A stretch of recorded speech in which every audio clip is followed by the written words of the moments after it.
All right, so this is going to be another movie review. This one's called The Song of Bernadette, 1943. Giving this 5 out of 5 stars. I love this flick. I just went to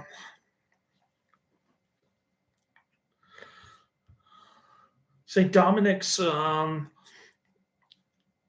movie night, and I saw my dream girl. I kept calling her Daniela. Her real name is actually Rebecca. And yeah, I dropped her off with this time without the smelly blabbermouth guy in my car. And I gave her a hug, and I gave her my digits. And she might come with me to more Catholic adventures on Sunday. She's disabled with a hip replacement. I don't know what she's doing for income, but she doesn't own a car, so I offered to be her chauffeur on Sunday. And she seemed agreeable to that. But I guess she'll call me. I'm excited. I'm looking forward to it. I'll tomorrow if she wants. I thought I was going to be able to get a ton of reviews in this weekend, but my weekend is filling up fast. By the way, that movie poster looks awesome. France Werfel's The Song of Bernadette, with a very young-looking Jennifer Jones in her film debut, no less. Plus, it's got Vincent Price. Okay, so I was supposed to get my taxes done on Monday, but my former tax accountant was utterly incompetent, didn't know how to process my 1099. So I said, forget it. I'm just going to do this taxes on my own using TurboTax. I don't need you. I don't need to pay you hundreds of dollars to mess up my tax form. So that was Monday. Tomorrow, Saturday, and tomorrow I have to do my taxes. So I eat into my movie watching time for sure. And then Monday, President's Day, I've got to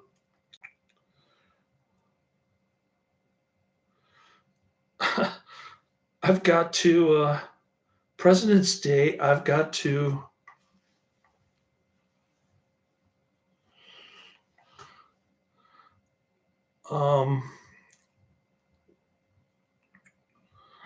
study for my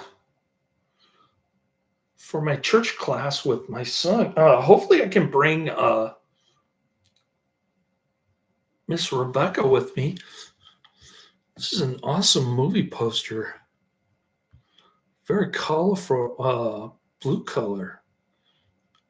And yeah, of course, the movie's in glorious black and white. We love that. This is the greatest Catholic movie of all time. I'm just going to put it out there.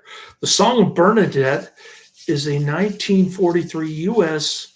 biographical drama film based on the 1941 novel of the same name by France Werfel.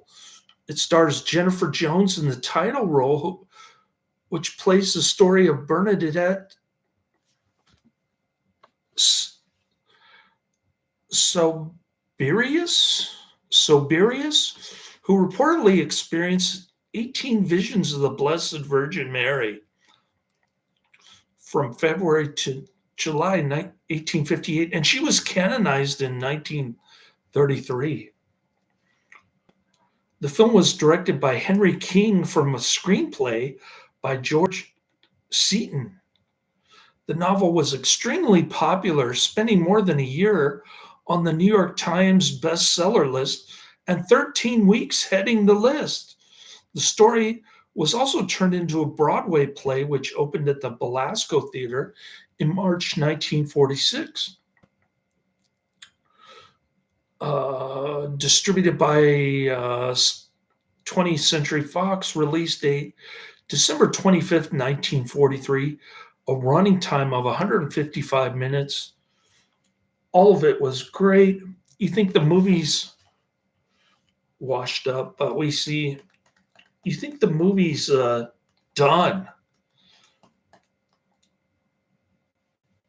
at the 1 hour 30 minutes mark, and then it just goes on with their suffering in the convent, and it's a cloistered nun environment where they're locked up doing menial work like scrubbing the floor, washing dishes and stuff. Cool stuff. Anyways, there's no levitation or self-flagellation in this one, but still decent flick. I think she should be. This is one of the few 20th century saints that should not be uncanonized. Padre Pio being the other one. All the others should be uncanonized from 20th century on. All right. Country, United States language, English, a budget of $1.6 million and a box office of $5 to $7 million.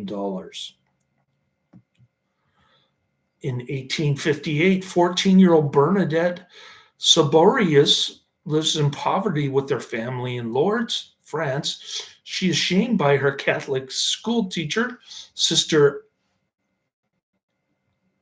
Vazal, for falling behind in her studies because of her asthma.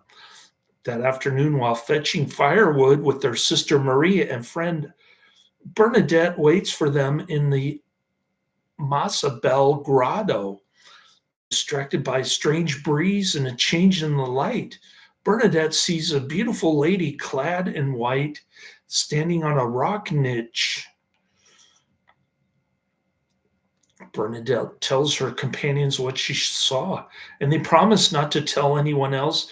However, Marie tells their mother when they return home, and the story soon spreads all over Lourdes.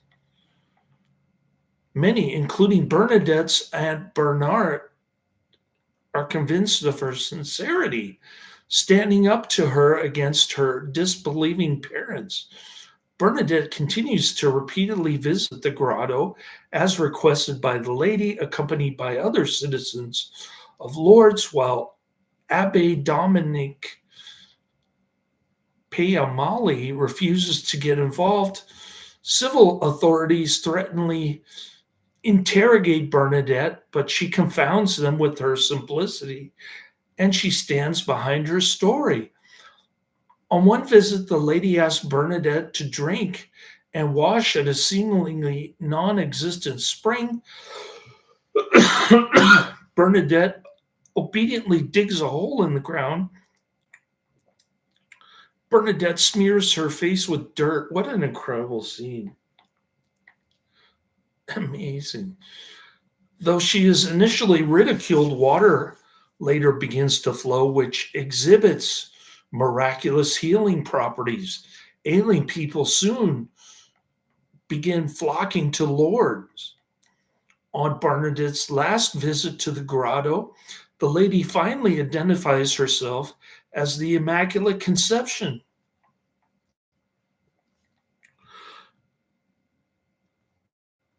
When civil authorities try to have Bernadette declared insane, Paranel, who once doubted her, now becomes her staunchest ally. And he asks for a formal church investigation to verify if Bernadette is a fraud, insane, or genuine. So even the She even had the power to convert this the the unbelieving priest and also her one of her nuns companions. The grotto is fenced off, and the bishop of Tarbes declares that unless the emperor orders the grotto open, there will be no investigation. When the emperor's infant son is cured of his illness by water from Lourdes, the empress demands that the grotto be reopened. The woman always gets the last laugh.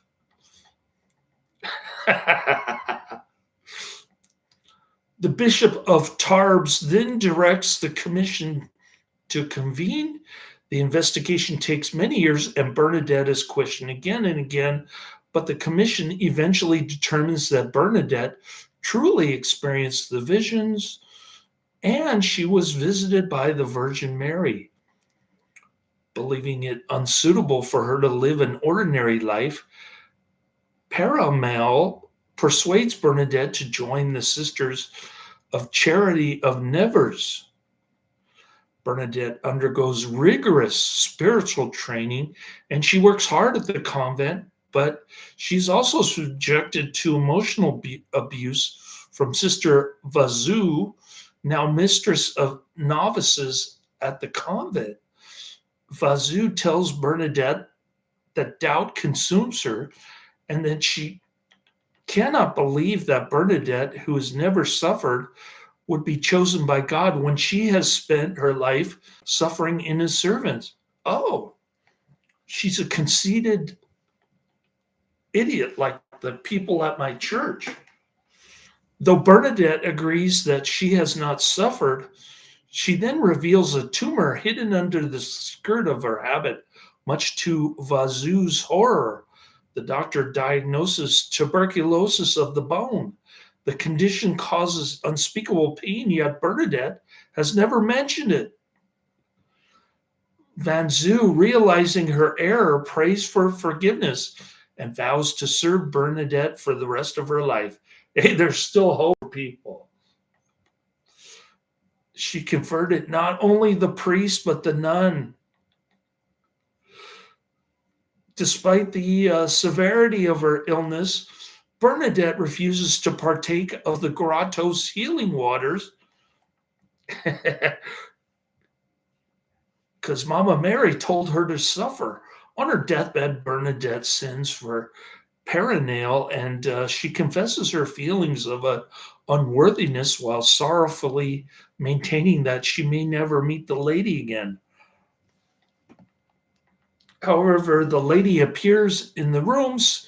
She smiles and she gestures to Bernadette warmly. Never give up hope on Our Lady, the most beautiful woman, Queen of heaven and earth, and our mother too. Bernadette joyfully cries out to the apparition before finally dying.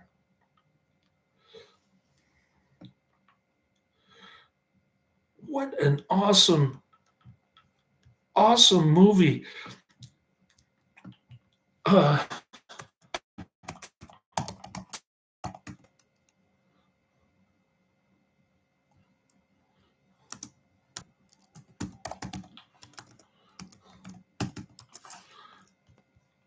wasn't really a fan of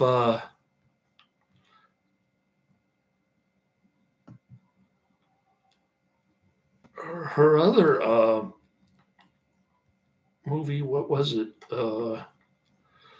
Love is a many splendored thing. 1955 with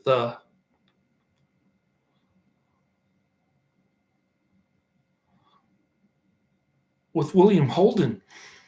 She played an Amerasian woman. I think she did. Or is it Euro-Asian? I don't know. She played a mixed Chinese woman. And I wasn't too impressed by her performance in that one. But her debut, this is the one to watch. The film's plot follows the novel by Franz Werfel, which is not a documentary but a historical novel blending fact and fiction. Bernadette's real life friend, Antoine Nicolau, is portrayed as being deeply in love with her and vowing to remain unnamed when Bernadette convent. No such documented as existing between them. In addition, the government authorities, in particular, Imperial Pro, played by Vincent Price and portrayed as being much more anti-religion than they actually were. In fact, Dutour was himself a devout Catholic who simply thought Bernadette was hallucinating. Other portrayals come closer to historical accuracy, particularly Anne Revere and Roman Bonin as Bernadette's overworked parents, not overpowering, overworked parents. Charles Bickard as Father Panel, although his presence at Bernadette's deathbed was an artistic embellishment, in reality, Paranel had died a few days before Bernadette, and Blanche Yurka as formidable Aunt Bernard. The portrayal of Sister Mary Therese Vasu is also inaccurate. There's no evidence that Sister Vasu was Bernadette's elementary school teacher or that they met prior to the time that Bernadette entered the convent. The film combines the characters of Al Dutour and the man of letters, Haiche de la Fite, who appears in the novel, believes he has cancer of the larynx. Lafite does not appear at all in the movie. In the film, it is Detour who is dying of cancer of the larynx at the end. Goes to the Lord's shrine, kneels at the gates to the grotto, and says, "Pray for me, Bernadette." The film ends with the death of Bernadette, and it does not mention the exhumation of her body. Or my understanding is that her body is still intact.